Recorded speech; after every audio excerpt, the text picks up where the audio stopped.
আসসালামু আলাইকুম। আশার মিনি কিচেনে সকল বন্ধুদের স্বাগত জানিয়ে শুরু করছি। আজকে আমি নিয়ে এসেছি হাতে কাটা সেমাই পিঠার রেসিপি। অনেকে এই পিঠাগুলো চুষি পিঠা বলেন, অনেকেই চুই পিঠা বলেন, আর অনেকেই আবার হাতে কাটা সেমাই পিঠা বলেন। আর শীতকাল মানেই তো পিঠে পুরির দিন, তাই আজকে আমি নিয়ে এসেছি হাতে কাটা সেমাই পিঠার রেসিপি বা চুষি পিঠা বা চুই পিঠা। তো চলুন পিঠের রেসিপি দেখে নেওয়া যাক। আর যারা নতুন বন্ধু আমার ভিডিওটি দেখছেন, পিঠার রেসিপি পছন্দ হলে অবশ্যই আমার চ্যানেলটি সাবস্ক্রাইব করে আমার পাশে থাকবেন। খামির বানানোর জন্য আমি গ্যাসটা অন করে একটা কড়াই বসিয়ে দিয়েছি আর দিয়ে দিচ্ছি বাটি মেপে 1.5 বাটি পানি আর পরিমাণ মতো নুন দিয়ে আমি নুনটা একটু খুন্তি দিয়ে নেড়ে চেড়ে ভালো করে পানির সঙ্গে মিশিয়ে নেব। তারপর আমি পানিটা বলদ উঠে আসার অপেক্ষা করব। পানি থেকে দেখুন খুব ভালোভাবে বলদ উঠে গেছে। এখন আমি দিয়ে দিচ্ছি 1 বাটি শুকনো চালের গুঁড়ো। যে বাটি মেপে পানি দিয়েছিলাম সেই বাটিতে আমি 1 বাটি আটা নিয়েছি। দিয়ে আমি খুন্তি দিয়ে নেড়েচেড়ে গ্যাসের ফ্লেমটা কমিয়ে দিয়ে খামিরটা তৈরি করে নেব। একটু নাড়াচাড়া করে খুব ভালোভাবে মিশিয়ে নেব, তাহলে খামিরটা খুব ভালোভাবে তৈরি হয়ে যাবে। এখানে আমি খামির তৈরির জন্য 1 বাটি আটার জন্য আমি 1.5 বাটি পানি নিয়েছি। আর খামির তৈরি করার সময় পানি আর আটাটা মেপে নিলে খামিরটা খুব সুন্দরভাবে তৈরি হয়। খামিরটা দেখুন একটু নাড়াচাড়া করার পর খুব সুন্দরভাবে তৈরি হয়ে গেছে খামিরটা। এখন আমি গ্যাসের চুলাটা অফ করে দিয়ে খামিরটা নামিয়ে নেব। তারপর দেখুন একটা থালার মধ্যে আমি খামিরটা চুলা থেকে নামিয়ে নিয়ে থালার মধ্যে ঢেলে নিচ্ছি। তারপর আমি খামিরটা একটু ঠান্ডা করে নেব। খামিরটা দেখুন একটু ঠান্ডা হওয়ার পর আমি হাতে পানি মেখে নিয়েছি। দিয়ে আমি খামিরটা খুব ভালোভাবে হাতে করে মথে নেব। খামিরটা কিন্তু খুব সুন্দরভাবে মথে নিতে হবে যাতে গুটি ভাব না থাকে। আর আমার খামিরটার মধ্যে কিন্তু গুটি গুটি ভাব নেই, খামিরটা খুব সুন্দরভাবে তৈরি হয়েছে। আমি 5 মিনিটের মতো খামিরটা এভাবে হাত দিয়ে মথে নেব। খামিরটা দেখুন আমি খুব সুন্দরভাবে মথে নিয়েছি। এখন একটা সাদা সুতির কাপড় পানিতে ভিজিয়ে পানিটা খুব ভালোভাবে নিংড়ে দিয়েছি। দিয়ে তারপর আমি খামিরটা ঢেকে দিচ্ছি। দিয়ে আমি 15 মিনিট রেস্টে রেখে দেবো। এতে করে খামিরটা খুব ভালোভাবে ঠান্ডা হয়ে যাবে এবং খামিরের উপরটা শুকিয়ে যাবে না। খামিরটা 15 মিনিট রেস্টে রাখার পর আমি ফিরে এলাম। তারপর আমি ভিজে কাপড়টা তুলে নিচ্ছি। দিয়ে খামিরটা আমি আবারও একবার হাত দিয়ে খুব ভালো করে মথে নেব। খামিরটা ভালো করে মথে নেওয়ার পর আমি একটা পিঁড়ে নিয়েছি আর পিঁড়ের মধ্যে দেখুন আমি কিছুটা চালের আটা ছিটিয়ে দিচ্ছি। তারপর আমি অল্প একটু খামির নিয়ে নিয়েছি হাত দিয়ে। তারপর দেখুন এরকমভাবে একটা হাত দিয়ে আমি লম্বা লেচি বানিয়ে নেব। লম্বা লেচিটা বানিয়ে নেওয়ার পর আমি এর থেকে ছোট্ট ছোট্ট করে টুকরো টুকরো বল কেটে নেব। তারপর দেখুন হাতের তালু দিয়ে আমি এইভাবে ঘষে ঘষে সেমাই পিঠাগুলো বানিয়ে নেব। আর এই পিঠেগুলো তৈরি করা কিন্তু খুবই সহজ, যে কেউ বানিয়ে নিতে পারবেন। এইভাবে অল্প অল্প করে লেচি থেকে নিয়ে আর হাত দিয়ে ঘষে দিলে দেখুন পিঠেগুলো খুব সুন্দরভাবে তৈরি হয়ে যাচ্ছে। তো সব পিঠেগুলো আমি এইভাবেই বানিয়ে নেব।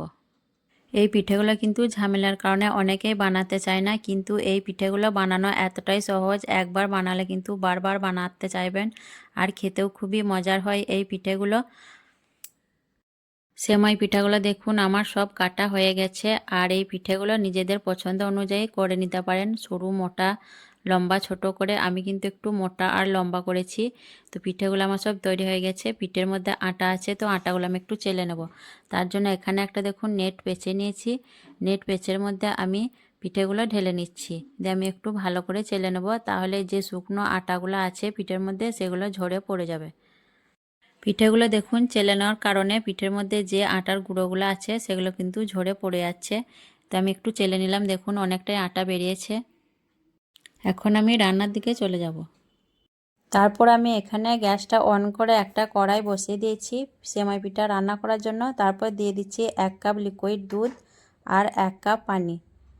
আর দিয়ে দিচ্ছি 2 টুকরো এলাচ আর 1 টুকরো দারচিনি। দিয়ে আমি একটা খুন্তি দিয়ে অনবরত নাড়াচাড়া করে হাই হিটে দুধটা জাল করে নেব যতক্ষণ না বলদ উঠে আসছে। এখানে চাইলে গরুর দুধ দিয়েও করতে পারেন, আবার দুধ না থাকলে পানি দিয়েও করতে পারেন। তারপর দেখুন দুধটা বলদ উঠে আসার পর আমি দিয়ে দিচ্ছি 1 টুকরো খেজুরের গুড়। দিয়ে আমি নাড়াচাড়া করে গুড়টা দুধের সঙ্গে গলিয়ে নেব। এখন কিন্তু আমি আর মিষ্টি দেব না, মিষ্টিটা দেখিয়ে দেব, যেহেতু আমি খুব বেশি মিষ্টি খাবো না, সেমাইয়ের মধ্যে হালকা মিষ্টি দেব। তার জন্য এখন আমি মিষ্টিটা দিচ্ছি না। গুড়টা নাড়াচাড়া করে গলে নেওয়ার পর একবার মিষ্টিটা চেক করে দেখে নেব, তারপর দেব। তারপর আমি মিষ্টিটা চেক করে দেখানোর পর দিয়ে দিচ্ছি 1 চামচ চিনি, দিয়ে একটু নাড়াচাড়া করে নেওয়ার পর দিয়ে দিচ্ছি কেটে রাখা সেমাই পিঠাগুলো দেওয়ার পর আমি আর নাড়াচাড়া করব না। 5 মিনিটের মতো আমি এইভাবেই পিঠেগুলো একটু হতে দেব, তারপর নাড়াচাড়া করব। 5 মিনিট রান্না করার পর দেখুন পিঠেগুলো সব ভেসে উঠেছে। এখন আমি খুন্তি দিয়ে একটু হালকা করে নাড়াচাড়া করে সবগুলো ভালো করে মিশিয়ে নেব। আর এই সেমাই পিঠাগুলো রান্না করতেও খুব বেশি সময় লাগে না, 10 মিনিটের মতো রান্না করলে হয়ে যায়।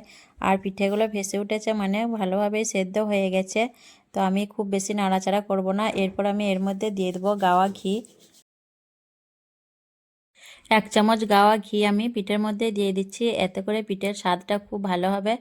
আর যাদের বাড়িতে নারকেল আছে তারা কিন্তু অবশ্যই নারকেল কুড়িয়ে এই পিঠের মধ্যে দেবেন, তাহলে খুবই ভালো লাগবে খেতে।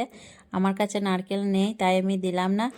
আবার আমি নেড়েচেড়ে 1-2 মিনিটের মতো রান্না করে নেব।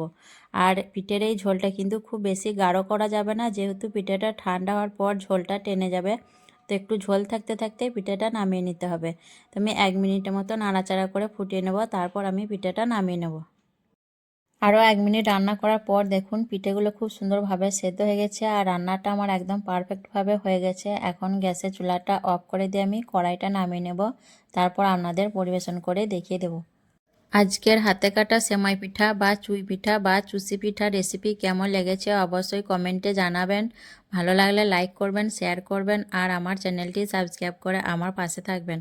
আসবো আবারও অন্য কোনো রেসিপি নিয়ে। সকলে ভালো থাকবেন, সুস্থ থাকবেন। আল্লাহ হাফেজ।